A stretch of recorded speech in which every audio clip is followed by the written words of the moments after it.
one of its bands on there.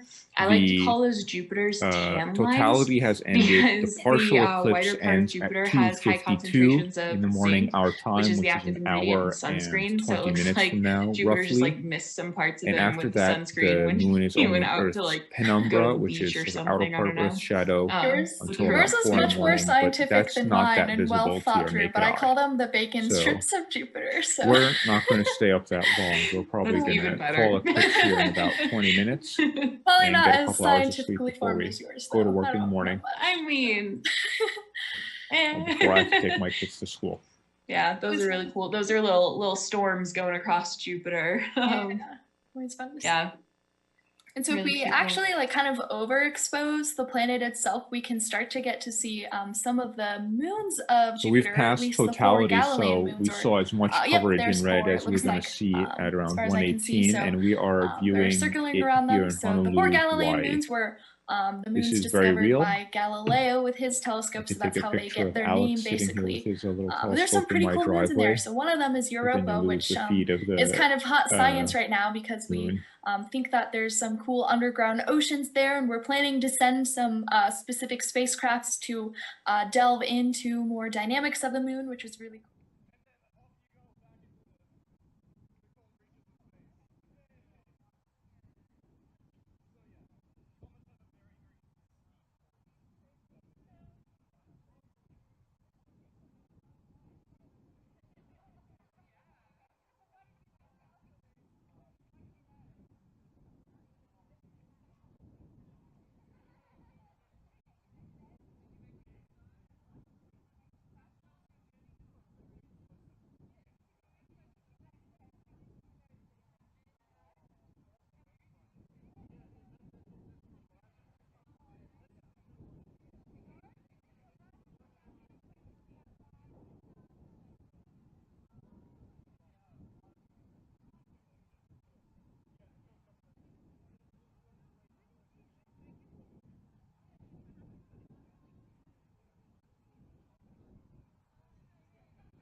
The moon will not look similar tomorrow. There will be no eclipse tomorrow.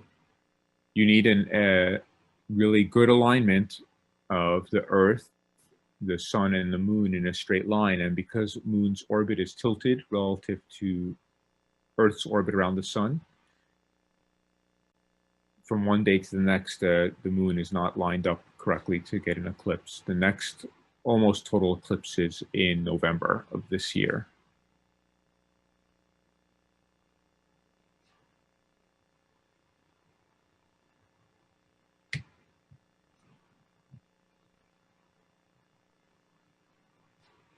Yeah, we're going to end this stream around 2 o'clock in the morning, our time. You're very welcome for the stream. A good night or a good morning, good evening to wherever you are on Earth.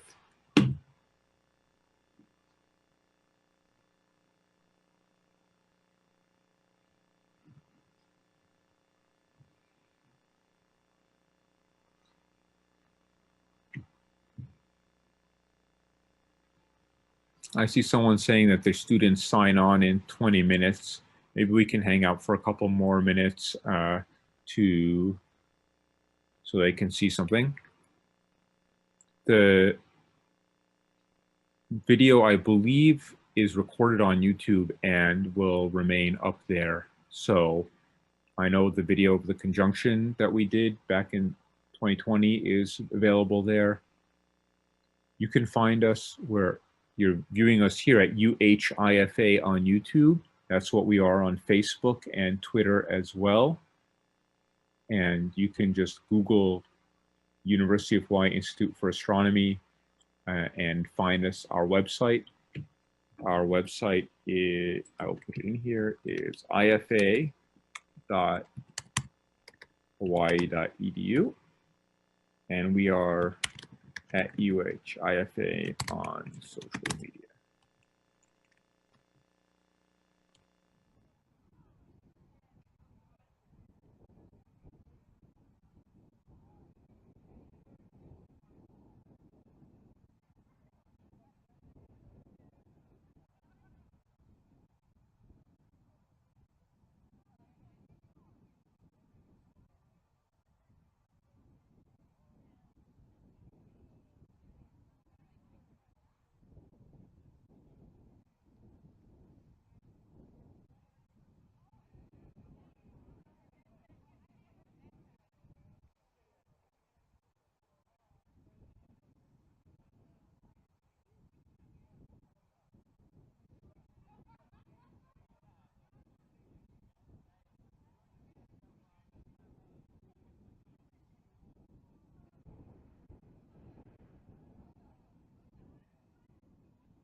So the next solar eclipse is in June 10th. It's an annular eclipse, which means that you have a ring of light around the moon during the eclipse, so that the moon is a little bit farther from Earth, and therefore it looks smaller on the sky, and so it doesn't block 100% of the sun.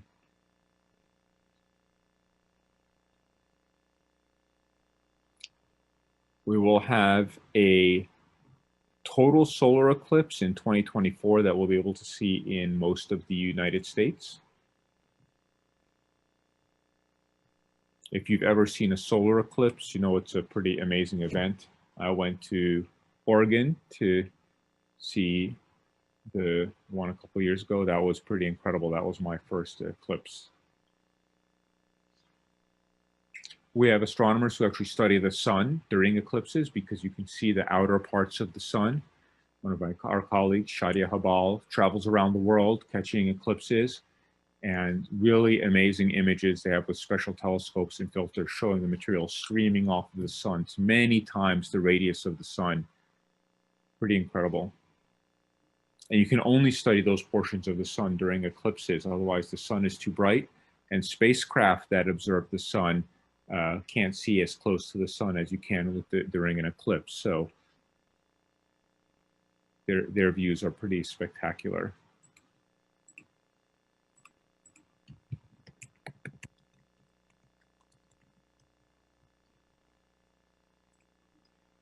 Her team is called the Solar Wind Sherpas, and I'll just put their website up here because they have amazing images of the sun.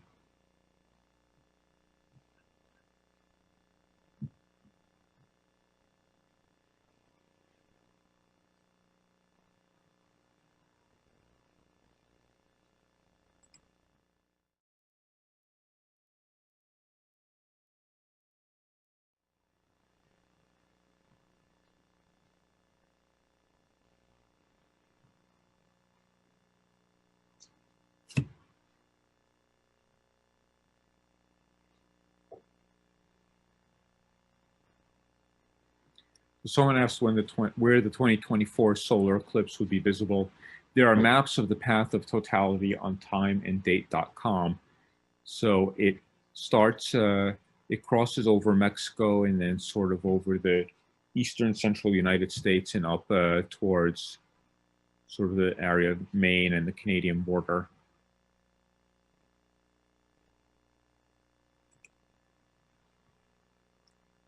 Some places that I'll see it: Cleveland, Rochester, Montreal, Indianapolis, Toledo, Little Rock, Dallas. So lots of significant cities will see at least part of the totality.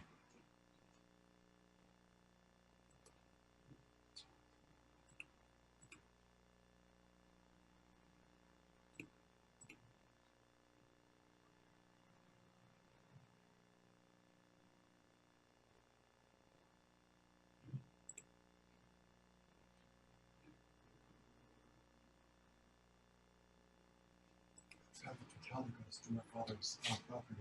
Oh. Really close to.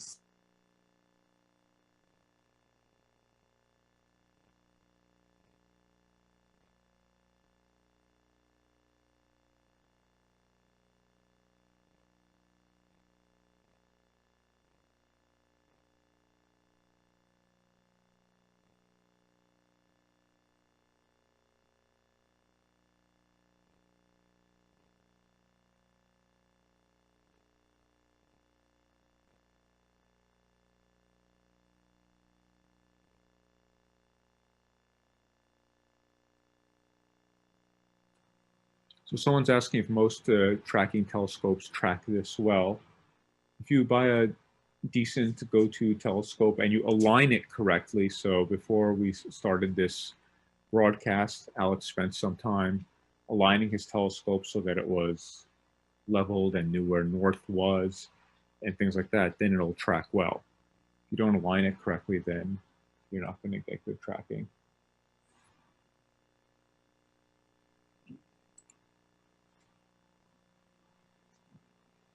If you're looking up at the sky, the moon was near the constellation Scorpius. So if you see some bright stars near the moon, then you're seeing the constellation Scorpius.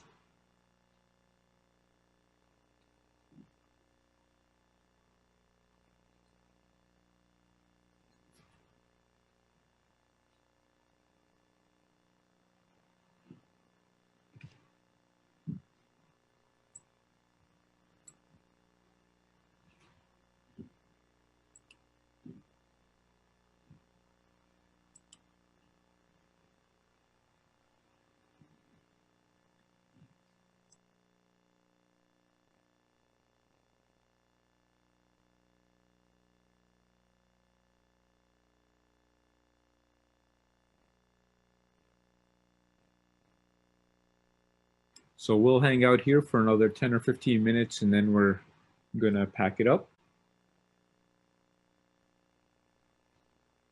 We hope you'll check out our website, ifa.hawaii.edu, for news stories. We are a large academic astronomy unit at the University of Hawaii. We have 45 or so PhD astronomers, 30 to 40 graduate students. We run observatories on Mauna Kea and Haleakala and participate in space missions. We have an undergraduate and a graduate program, so if you're thinking about a career in astronomy or just want to take some astronomy classes, you can come here to the University of Hawaii at Manoa and take classes from some of us.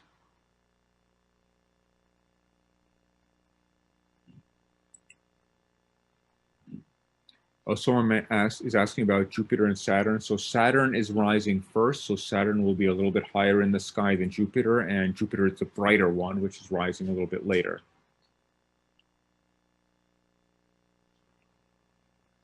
And they're rising almost to due east. They should not be very high in the sky yet.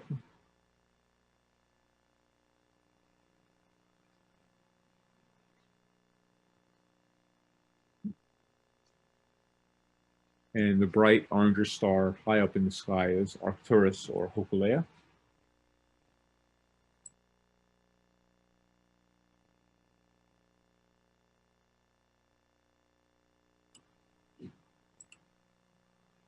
Someone's asking that they went at 4:11 Pacific Standard Time. I don't know where you are, Jenny Chen, so it depends where you are on Earth, but California did not have a view of totality, because California is not facing the right way to see the total eclipse.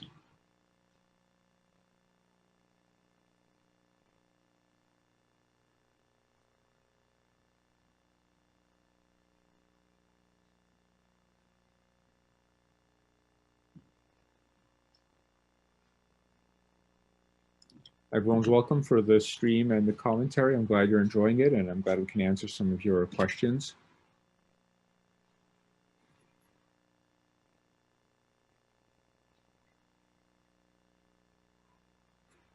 Yeah, someone's asking about the stars that are close to the moon. Scorpio looks kind of like a backwards curved check mark to me. That's probably a bad description, but it's the best I can do off the top of my head. And the moon is kind of cradled by the check mark of Scorpio.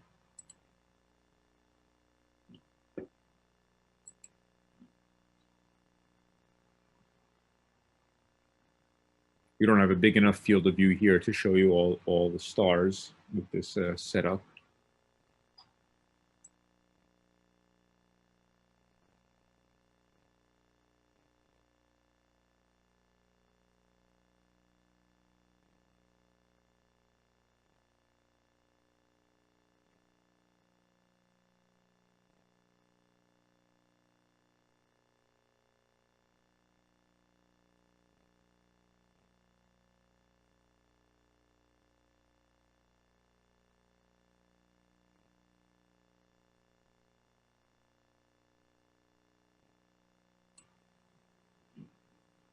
So here in Hawaii, Jupiter and Saturn are rising now. Depending on what's on your horizon, if there's mountains or something in the way, you won't see them. You have to look towards the eastern horizon. I can't see them. My horizon is blocked by my eastern horizon is blocked by mountains. But there are a lot of apps you can get on your phone or on your computer that will show you what's visible right now.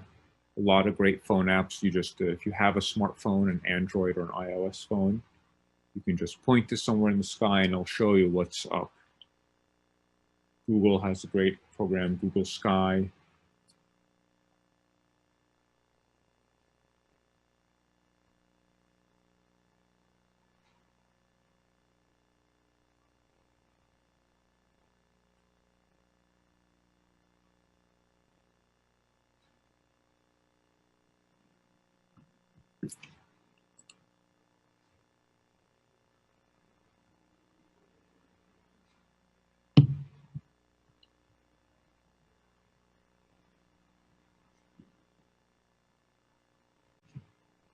If you want to understand the geometry of lunar and solar eclipses, you can just Google lunar eclipse geometry and you'll find lots of videos that show you what's happening and why you don't get them all the time. If the orbit of the moon was exactly in the same plane as the orbit of the Earth is around the sun, then we would get an eclipse every month. We would get a solar eclipse when the moon was between the sun and the Earth. That's when we have new moon. The moon is backlit by the sun, so we see the dark part of the moon. The moon's not lit for us. That's new moon.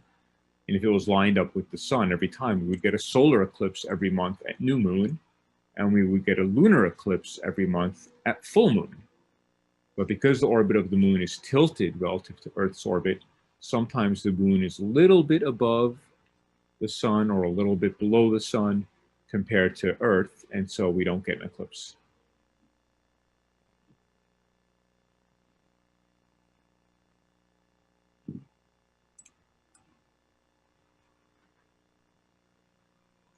The place where the moon's orbit intersects the Earth's orbit is called a node. And in order to get an eclipse, that node has to occur when the moon, the Earth, and the sun are in a straight line relative to each other, not when the moon is someplace else in its orbit around the Earth.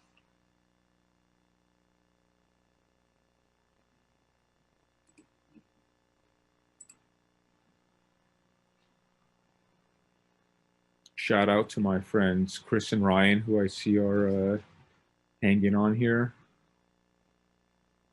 in the early morning hours.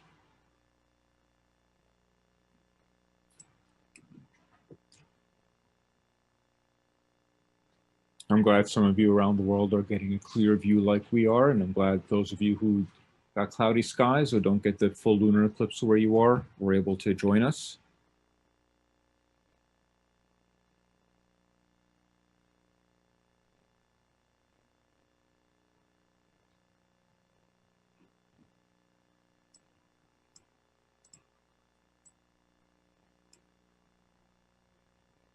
Someone asking what the supermoon is.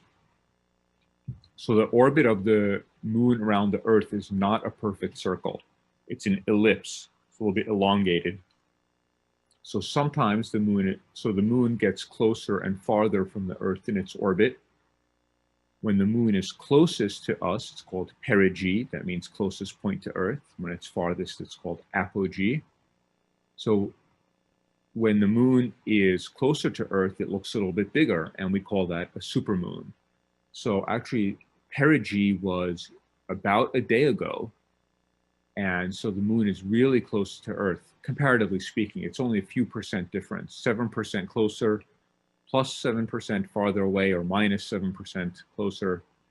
So it's not a huge difference in distance, but it is noticeable. And so the moon does look bigger at perigee than it does at apogee by quite a bit.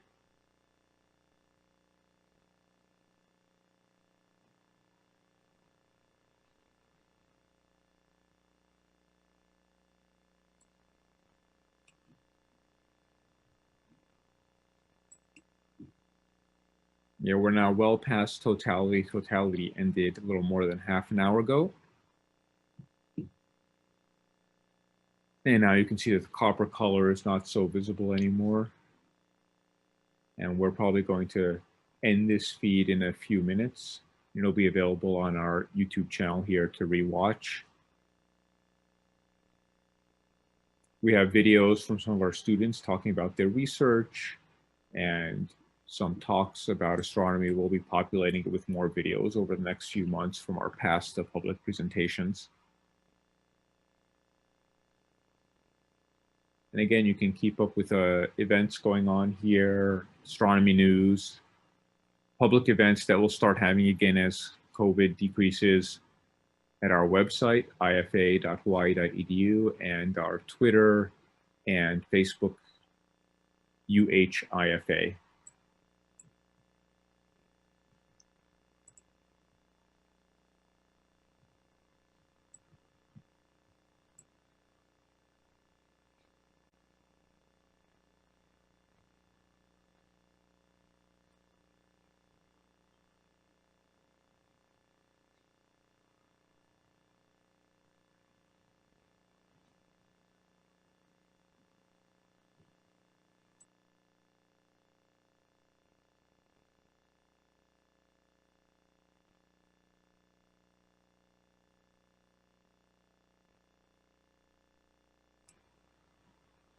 So I think we're going to get ready to go to sleep. I'll get my 4 hours of sleep before it's time to wake up the kids and take them to school.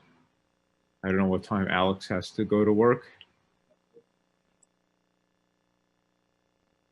Alex is lucky. He tells me he got the day off, so he can stay up, but I'm not. So again, thank you all for joining us. We're the University of Hawaii Institute for Astronomy. My name is Roy Gal. My colleagues Carolyn and Zach helping out on answering questions, and Alex Dierba providing the feed from here in Honolulu, Hawaii, where we're lucky to have clear skies and a great view of this total lunar eclipse, the super flower blood moon eclipse.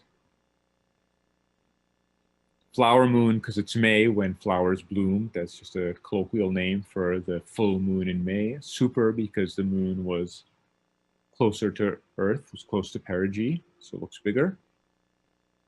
And a blood moon because it looks red during totality. That's a relatively new term. Everyone uses it now. It's pretty amazing how quickly things come into our language.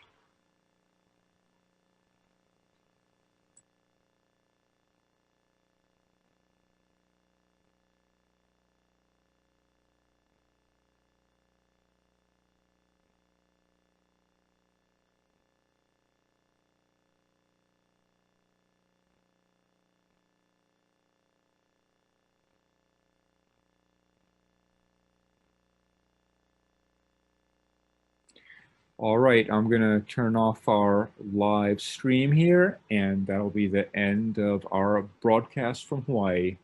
Thank you again for joining us.